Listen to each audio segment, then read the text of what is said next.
바르트 신학해설 위대한 열정 오늘 53강 하겠습니다. 우리가 함께 읽고 있는 이 책 216쪽 아래 새롭게 시작되는 패러그래프입니다.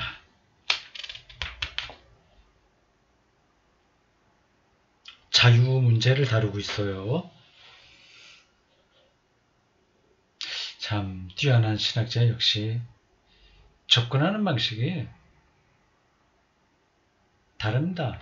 우리가 생각할 수 없는 그 차원에서 접근해요. 삼위일체론과 예정론, 이걸 하나님의 자유라는 큰 타이틀에서 설명하고 있지 않습니까? 하나님의 자유, 이건 보통 도그마틱 교리학, 조직신학에서 주제는 아닙니다. 삼위일체론과 예정론, 이게 주제죠. 신학적인 주제죠. 근데 그걸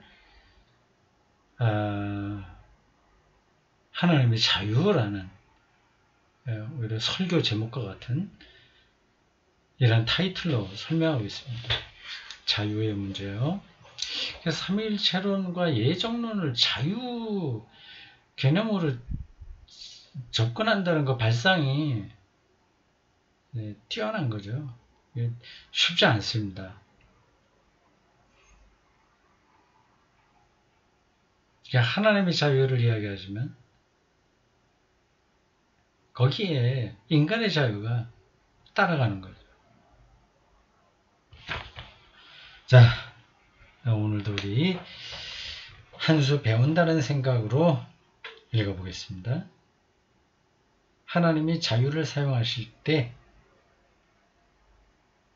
사용이란 무엇인가? 바르트의 근본적인 명제인 것은 하나님의 자유에서 다음과 같다. 그게 어떻게 보면 자기 마음대로 모든 걸 하는 거, 그건 이제 자유라고 생각하지 않습니까? 이게 이제 하나님의 절대 전능, 그런 것으로 표현되죠. 근데 하나님의 자유는 그 방식이 아니라는 거죠. 하나님이 이스라엘과 그리스도 안에서 자신을 우리에게 계시하셨고 나타내셨다는 겁니다.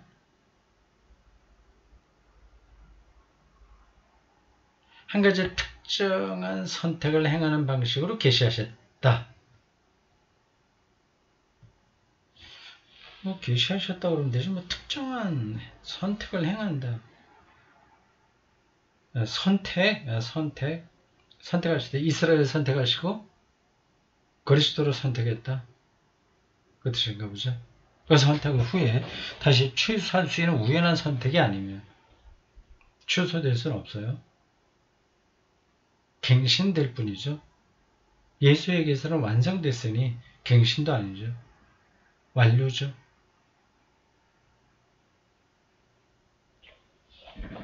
오히려 하나님이 자신의 모든 길의 시초에 자신과 구분되는 현실성에 대해 미리 계획하신 것이라고 표현할 수 있는 구속력 있는 선택이다.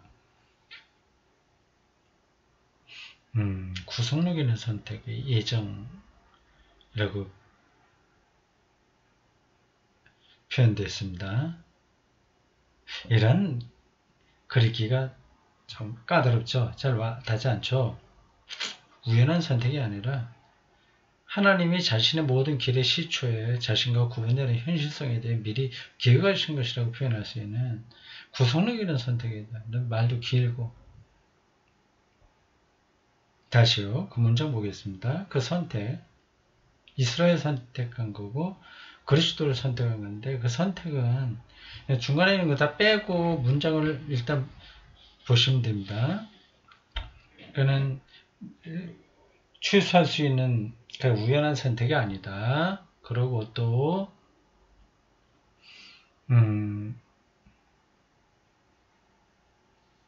이미 모든 길의 시초에 계획한 선택이다. 시초에 하나님의 역사에서 처음이죠. 태초. 그래서 그걸 예정이라고 말한 겁니다. 그 중간에 있는 것들은 그 구속력 있는 선택을 더 신학적으로 포괄해서 설명하는 겁니다. 하나님이 시초에 선택하셨다 그 얘기입니다. 구속력 있는 선택이다. 이렇게 예정인 거죠. 하나님이 모든 길의 시초에 자신과 구분되는 현실성에 대해 미리 계획하신 거죠. 구분된다. 세계, 역사, 뭐 이런 것들이죠. 이 세계 전체를 가리킵니다. 말하자면 자, 하나님이 처음에는 빅뱅이라고 생각해도 좋아요. 처음에는 아무런 결단력 없이 정태적인 존재로 머물러 있다가 흑암 같은데 그냥 아무 동적인 힘 없이 머물러 있다가 뭐 그렇게 된 건 아니겠죠. 당연히 처음부터 이거는 활동적인 거라고 봐야죠. 머물러 있다가 나중에 가서 그런 선택을 한 것이 아니라고 그러잖아요. 그건 아닌 거예요. 이거 진화에서 아주 미세한 유기물로부터 DNA 핵산으로부터 이런 게 아니라는 뜻입니다. 오히려 하나님의 존재는 이 선택의 행동 속에 있고 이 행동 안에서 하나님이 계신다. 행동 안에 하나님이 존재한다. 거기서 하나님이 행하시는 선택은 바로 모든 다른 것에 선행하시고 우선하는 선택이다.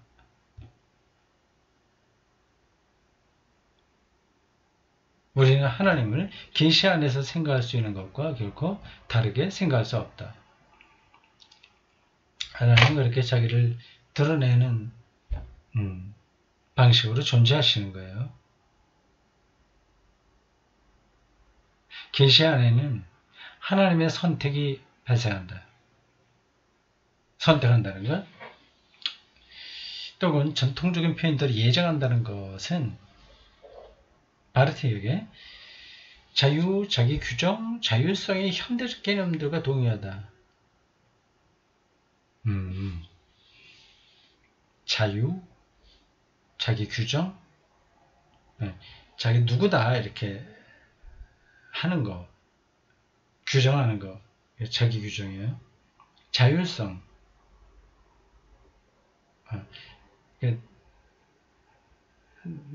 내 스스로 자유에 능력이 있다. 뭐 그게 이제 자율성이죠. 현대적 개념들과 동의하다. 참 재미있는 표현이에요. 바르트에게는 예정론이 바로 자유, 자기규정, 자율성이라는 현대 개념에 속한다는 겁니다. 이 관계를 잘 풀어서 설명할 수 있으면 신학적 역량이 높은 겁니다. 선택은 자유 혹은 자기 규정의 근원적 행동이다. 뭐 이런 거 참 어려운 표현이에요. 느낌은 올 겁니다. 우리의 생각을 이쪽으로 높이지 않으면 이런 문장들은 좀 뜬구름 잡는 이야기가 될 수 있습니다. 선택은 자유 혹은 자기 규정의 근원적인 행동이다. 독일어 우어 악트 이렇게 되어 있습니다. 우어에는 근원이라는 뜻이고 악트는 행위, 그런 행동이다.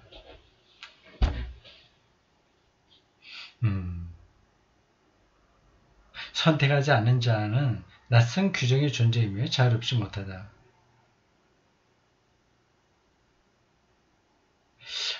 이건 번역이 돼서 참 와닿지 않아요. 선택이 예정인데 그렇게 정적인 게 아니라 역동적인 하나님의 자유이고 자기 규정이라고 하는 겁니다. 몸이 묻은 걸 자기 마음대로 할 수 있다는 뜻은 아닌 거예요. 자유로운 자는 선택한다. 하나님은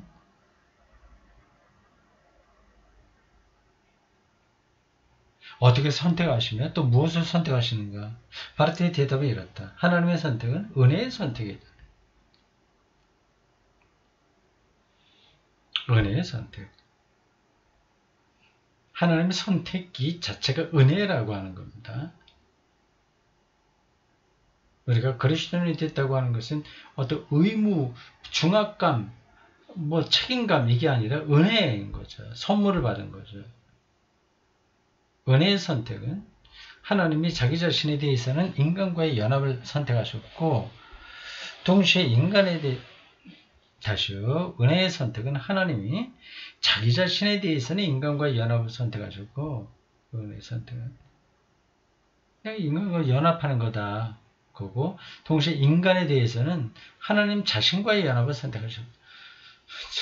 이 표현이 참 대단합니다. 이렇게 신학적인 사유가 전개되니 이거 웬만한 사람들은 따라가기 힘듭니다. 무슨 말인지 이게 아주 함축적이기 때문에 읽기가 쉽지 않아요. 안 되면 진도 나가는 게 됩니다. 나가면 돼요. 인간과의 연합, 자기 자신과의 연합, 자신에 대해서는 인간과의 연합, 인간에 대해서는 하나님 자신과의 연합.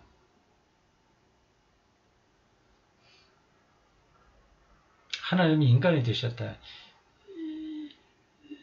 인간임에 동시에 신이다. 예수에게 나타난 사건. 그런 것들을 배경에 깔고 하는 이야기입니다. 이거는 나는 사실 뜻한다. 이것이 바로 자유로운 하나님이 어떻게 이해되어야 하는지에 관련된 바르트의 근본 명제의 요약이다. 인간과의 연합을 선택하시니까 그건 자기 마음대로 모든 것을 다 할 수 있다고 하는 게 아니라 인간의 약함에 자기가 들어갔다는 겁니다.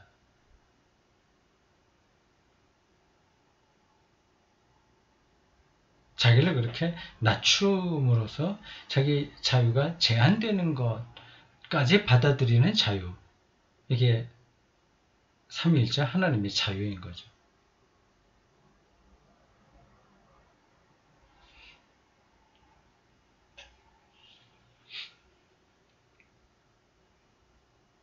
이것도 제가 좀 머릿속에 잘 넣어서 잊어버리지 말아야 되겠습니다. 이러한 관점이야 알고 있지만 이렇게 문장으로 딱 정리되는 것들을 아는 거하고 좀 다른 거죠. 인간에 대해서는 혹은 하나님에 대해서는 어떻다. 바르티의 근본 명제의 첫 번째 부분에 따르면 하나님은 자신의 자유의 행위고 선택 안에서 무엇보다도 자기 자신을 규정한다.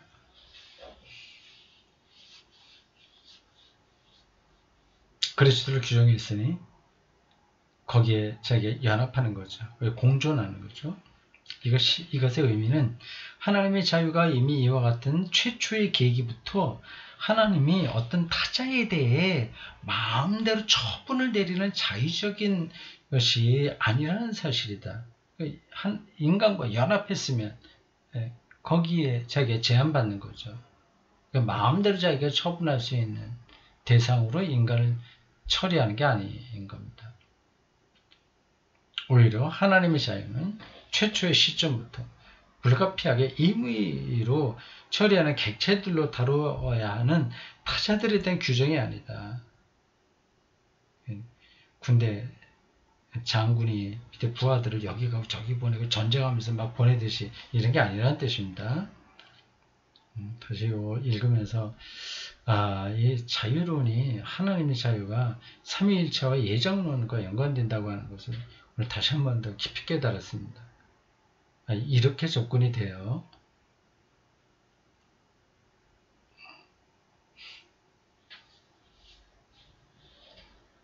도리어 하나님의 자유는 시초에 자신의 자유로부터 자의성을 배제한다. 자의성, 지금 마음먹은 대로 마음대로 하는 이런 거, 배제한다. 자유 안에서 하나님은 자기 자신을 규정하신다. 인간과의 연합으로 자기를 규정하는 거죠. 그러나 이때 하나님은 자기 자신을 어떤 특정한 존재로 규정하신다. 특정한 존재로. etwas bestimmte. 어떤 규정된 존재. 이런 특정한 존재의 선택은 그의 자유와 모순되지 않는다.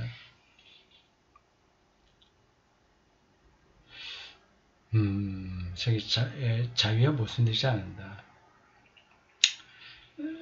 그 한 살짜리 어린아이를 데리고 같이 노는, 혹은 두세 살짜리 어린아이와 같이 놀고 있는 건장한 체격의 아빠를 생각하시면 돼요. 같이 씨름한다고 하면서 제가 져줄 수도 있잖아요. 마음대로 자기가 처리하는 게 아니죠.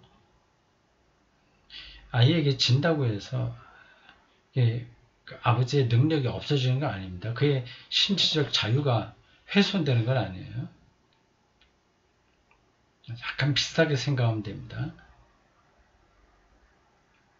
왜냐하면 하나님의 자유는 하나님이 자기 자신을 바로 그 특정한 존재로 규정하여 자신을 그 존재에 구속시키는 것에서 입증되기 때문이다.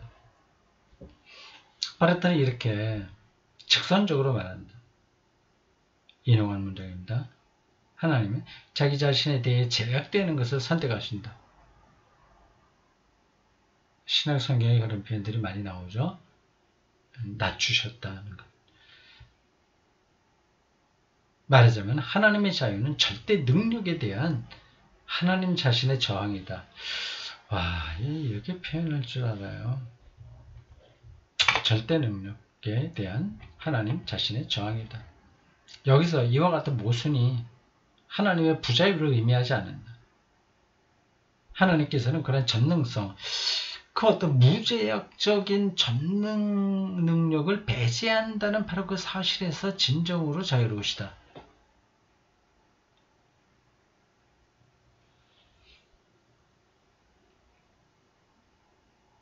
그게 참된 자유라는 거죠. 하나님의 자유는 정녕 자기 규정이긴 하나, 자기 규정, 규정 이런 단어들이 나오면 이게 뭐지? 그 생각이 들 겁니다. 독일어로 베슈팀테 그 단어인데,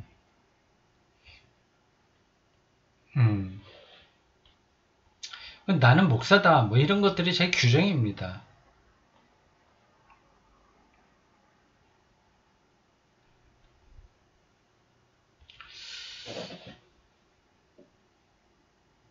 하나님의 자유는 정말 자기 규정이긴 하나 하나님 자신을 어떤 자의적인 존재로 마음대로 규정하는 것이 아니다. 뭐 구름도 불러올 수 있고 가뭄을 해결할 수 있고 뭐 이거 할 수 있고 저거 할 수 있고 이런 게 아니라는 겁니다.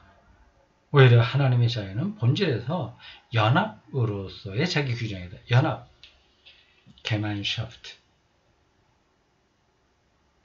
친교라는 뜻입니다. Gemeinschaft, 공동체, 신교 공동체, 게제샤프트하고는 다른 게만샤프트. 여기서 자유는 독자성과는 근본적으로 다르다. 독자성은 다른 사람과의 공존을 오직 경쟁이라는 공통품목 위에서만 허용한다. 여기서 자유는 다른 존재들을 오직 자신의 임의 처분의 대상으로만 하는 전행 능력과는 다르다. 하나님의 자유에서는 그 마음대로 상대방을 처리하는 그런 능력과는 다르다.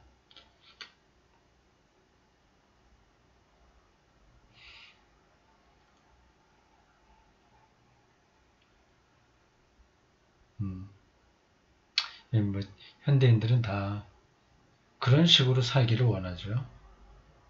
부장이 되고 사장이 되고 반사가 되고 이렇게 자기가 어떤 것들을 처리할 수 있는 능력이 있다는 걸 대단히 뿌듯하게 여기는 겁니다. 사회는 그런 조직 없이는 진행이 안 되니까 어쩔 수 없긴 합니다. 그러나 그게 참된 자유는 아닌 거죠. 법을 통해서 자기가 세계를 구원하겠다고 하는 법조인들도 그게 그거를 전행의 방식으로 처리하면 법실증주의가 되게 되는데 율법주의가 되는 것처럼 결국은 자유를 상대방의 자유를 빼앗고 그럼으로써 자기의 자유도 손상되는 거죠.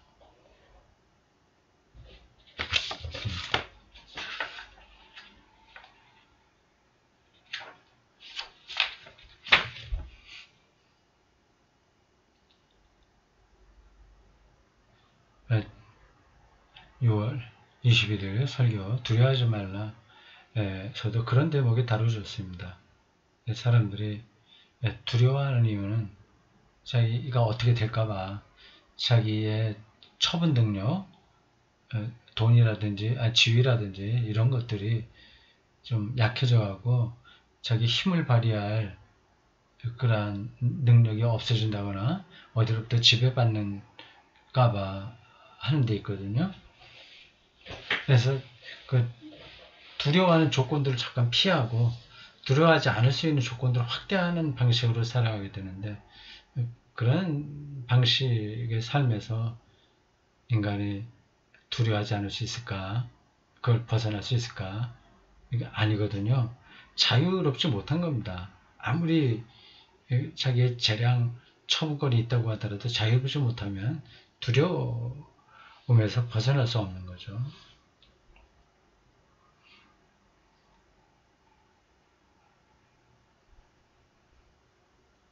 그리고 여기서 자유는 임의로 행하는 선택의 자유와도 다르다. 그래서 선택의 자유는 그 자체로는 중립적인 행위며 선에 대해서도 악에 대해서도 열린 입장을 취한다. 연합을 이루는 연합의 게마인샤프트라고 그랬어요. 연합을 이루는 자유인 하나님의 자유는 본질상 소통하는 자유이며 설교 같죠. 이렇게 나게 되면. 근데 설교와 신학의 그 경계선에 서 있는 사람이 바르트라고 할 수 있습니다. 자꾸 읽다 보면 점점 더 그런 느낌이 들 거예요. 그래서 설교를 신학적으로 반듯하게 하기를 원하는 분들은 이 바르트의 책을 많이 읽어두십시오. 크게 도움이 될 겁니다. 소통하는 자유이며 이웃과 연대하는 사회적 자유다. 이와 같은 하나님의 자유는 경쟁이 아니라 공존하는 자유이고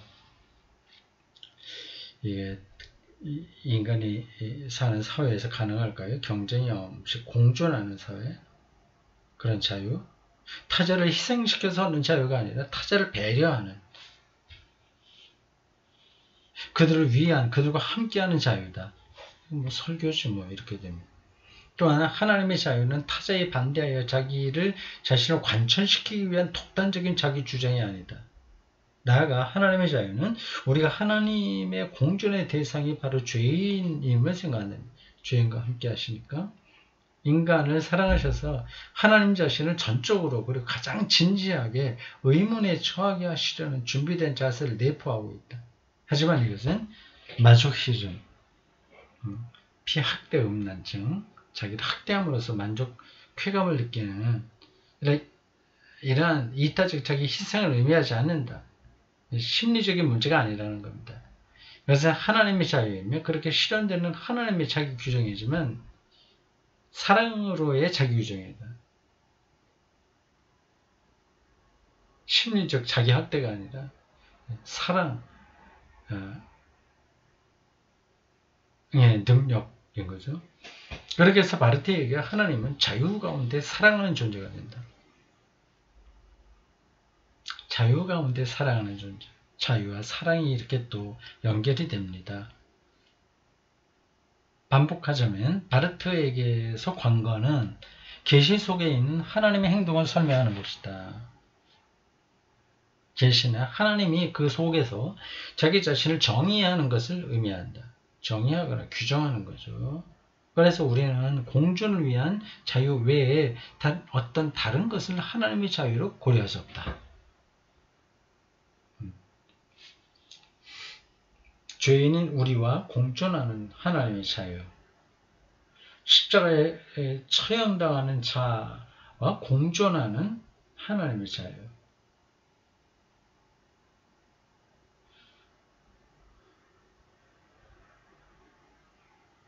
뭐 그렇게 말할 수 있죠. 그 하나님의 공존을 우리가 발견하고 누리면서 사느냐 못하느냐 거기에 기독교 영성이 달려 있습니다.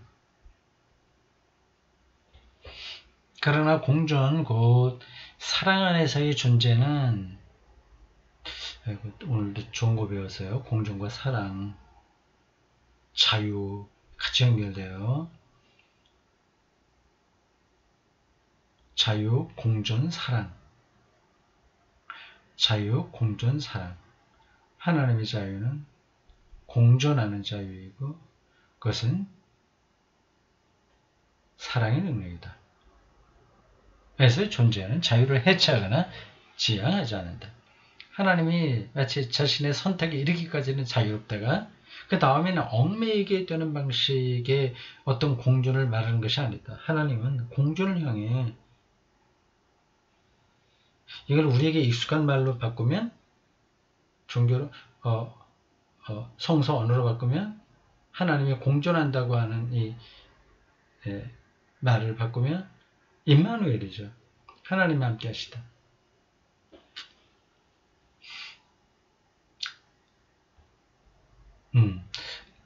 하나님은 공존을 향해 자유로우시지만 공존 안에서도 자유로우시다. 후자의 경우에 하나님이 자신이 선택하신 것, 연합을 계속 반복해서 의문시할 수 있는 그런 자유를 의미하지 않는다. 오히려 여기서 관건은 하나님의 공존 안에서 자유로우시다는 것인데 우리 함께하면서 그분은 자유로우시다. 이게 도대체 뭐냐 하는 거죠. 하나님이 누구시며 그분의 파트너가 어떤 분이 될지 그리고 파트너와의 연합은 어떤 형태를 갖추게 될지를 하나님이 스스로 결정하실 때 하나님이 여전히 자유롭게 머물러 계신다는 것이다. 이걸 기계적으로 딱 이렇게 진행되는 게 아니라 하나님의 선택 안에 있다는 거죠. 네, 인용한 문장입니다. 좀 긴 것 같아요. 아주 깁니다.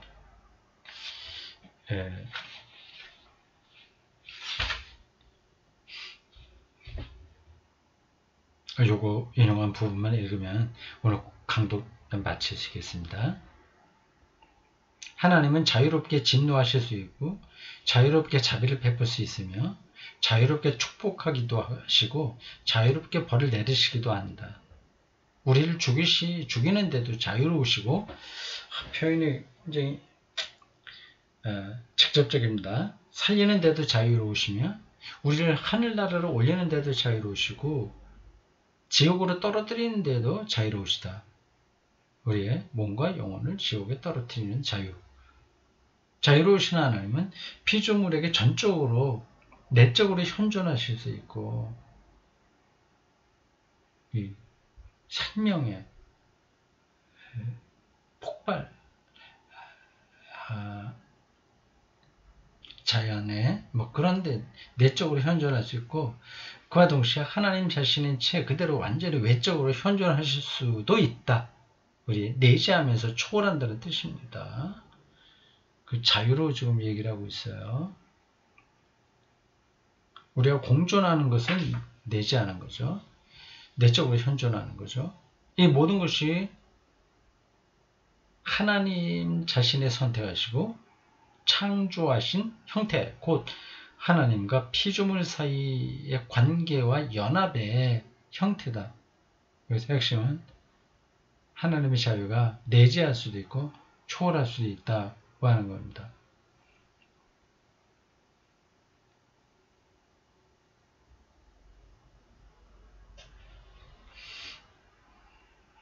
내재와 초월, 이것도 굉장히 복잡한 그 개념이라서 복잡하고 좀 손에 안 닿을 수도 있는 거라서 그런가 그런 정도만 생각할 겁니다. 그냥 제 입장에서 이거를 그냥 더 거칠게 표현하면 이런 거예요. 인간의 역사에 하나님이 내재하시잖아요. 사랑하고 인간다움과 정의와 평화의 역사 쭉 내려오시잖아요. 거기서 우리가 더불어서 같이 살아가면서 사랑을 경험하고 하나님이 우리에 함께 하신다는 걸 느끼시지 않습니까? 근데 인류가 완전히 지구상에서 멸종될 수도 있잖아요. 그러면 다른 방식으로 여기에 하나님이 자기를 계시하실 거 아닙니까? 근데 그게 이제 초월인 거예요. 인간의 역사에 내지 않아 거기에만 제한받지 않고 좀 넘어서 있다. 초월해 계시나 동시에 여기에 내지 않다. 그런 얘기입니다. 그냥 거칠게 표현한 그런 겁니다.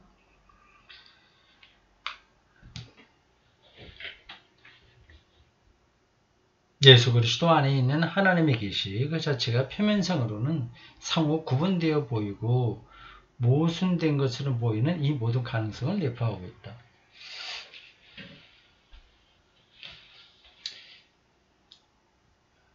예수에게 하나님이 자기를 계시하셨다, 내시하셨다, 그분의 얼굴에 하나님의 영광이 나타났다, 뭐 이런 표현들이 다 해당되는 이야기입니다. 신성, 온전히 하나님이신 거예요. 그러나 그에게는 그렇지 못한 부분도 있죠. 어떤 강력한 능력으로 악을 증벌하거나 그런 일, 제한, 그런 데서 인간의 한계를 다 가지고 있습니다. 이게 예수에게 모순되는 것을 보이는 모든 이 가능성, 초월과 내재가 다 포함되어 있다. 그거를 참된 신, 참된 인간, 예수 정체성을 그렇게 표현한 거죠. 이 모든 것이 바로 하나님의 가능성이다. 만약 이것들 가운데 어느 하나라도 부정된다면 공존의 현존, 그 내적으로 현존하는 거, 내적으로 현존하는 거하고 초월하는 거, 이거는 하나라도 부정된다면 우리는 예수 그리스도를 그리고 그와 함께 하나님 자신을 부정하게 된다. 그때 우리는 실제로 증명된 하나님의 자유에도 불구하고 하나님께 속박하는 부자유를 부과함으로써 하나님을 인식하고 하나님께 기도하는 대신 하나님을 우상으로 만들게 된다. 예수의 마지막 기도에서 가능하면 이 잔을 물리쳐 주십시오 하는 건 내적으로 현존하는 하나님에 대한 기도고, 내 뜻이 아니라 아버지 뜻대로 되길 바랍니다 하는 것은 순종하고 초월하시는 하나님의 그 부분을 인정하는 겁니다. 이렇게 부과되는 부자유성이란 우상을 만드는 것, 모든 걸 다 막 마음대로 하실 수 있는 것처럼 생각해서 막 매달려서 얻어내려고 하는 이런 부자유성이란 우리 자신의 완고함이며 자기 이익을 위해서 이용하는 거죠. 그것은 그 자체로 하나님을 부인하는 것이고 또 스스로 하나님의 자리에 앉으려고 하는 것이다.